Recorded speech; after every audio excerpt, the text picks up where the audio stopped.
এছাড়া মঞ্চে বাম কংগ্রেসের নেতারা আছেন এবং আপনারা। দীর্ঘক্ষণ ধরে সভা চলছে, এখন সভা বেশিক্ষণ চালানোর নয়, 10-12টা দিন আছে। এখনো পর্যন্ত যে বাড়িতে আমরা পৌঁছাতে পারিনি, যে বুথে এখনো পর্যন্ত আমাদের কোনো একটা ঘর, কোনো একটা ভোটার যার কাছে আমাদের কথা, দেশ বাঁচানোর কথা, রাজ্য বাঁচানোর কথা, দমকল বাঁচানোর কথা এখনো পর্যন্ত আমাদের বলা হয়নি, যে পাড়াতে এখনো মাদুর পেতে সেখানকার মা বোনেদের সাথে আমাদের আলোচনা করা হয়নি যে সন্দেশ খালি চাও নাকি মাথা উঁচু করে বেঁচে থাকতে চাও, যে পাড়ার মাচাতে বেকার আর কাঠা জোয়ান মরদ ছেলে মেয়েগুলোর সঙ্গে এখনো পর্যন্ত আমাদের কথা হয়নি, যে নিজের জেলায় কাজ করতে চাও নাকি বাইরের জেলায় পরিযায়ী শ্রমিক হয়ে পড়ে থাকতে চাও, নাকি তামাক বাহিনী হয়ে লোকের ভোটটাকে লুট করতে চাও। তার জন্য এই ভোটটাতে আপনার সাথে আমার কিছু কথা আছে।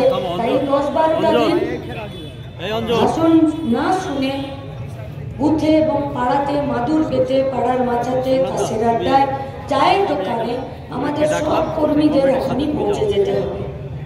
কঠিন লড়াই,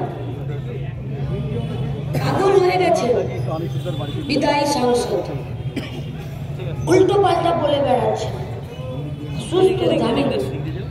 মন থেকে চাইছি আপনি তাড়াতাড়ি সুস্থ হয়ে যান।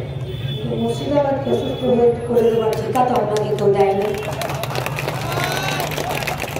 আমরা সবাই চাই তো উনি সুস্থ হয়ে যান, আর সুস্থ হয়ে যান তাড়াতাড়ি। তারপরে আপনাকে সুদ সময় হিসাব দিতে হবে 5 বছরে মুর্শিদাবাদের জন্য আপনি কি করলেন। তখন কিন্তু অসুস্থ বলে আপনাকে ছেড়ে দেওয়া যাবে না, হিসাব দিতে হবে তো। সংখ্যালঘু উন্নয়ন দপ্তরের 800 কোটি টাকা কোথায় গেল? আরে তোমার দিদিমণি যে ডিপার্টমেন্টের মন্ত্রী, 800 কোটি টাকা যে জেলাতে, যে এলাকাতে মুসলিম মানুষের বাস বেশি। আসন্ন লোকসভা নির্বাচনে রাজ্যের প্রতিটি প্রান্তে বামফ্রন্ট প্রার্থীদের জয়ী করুন।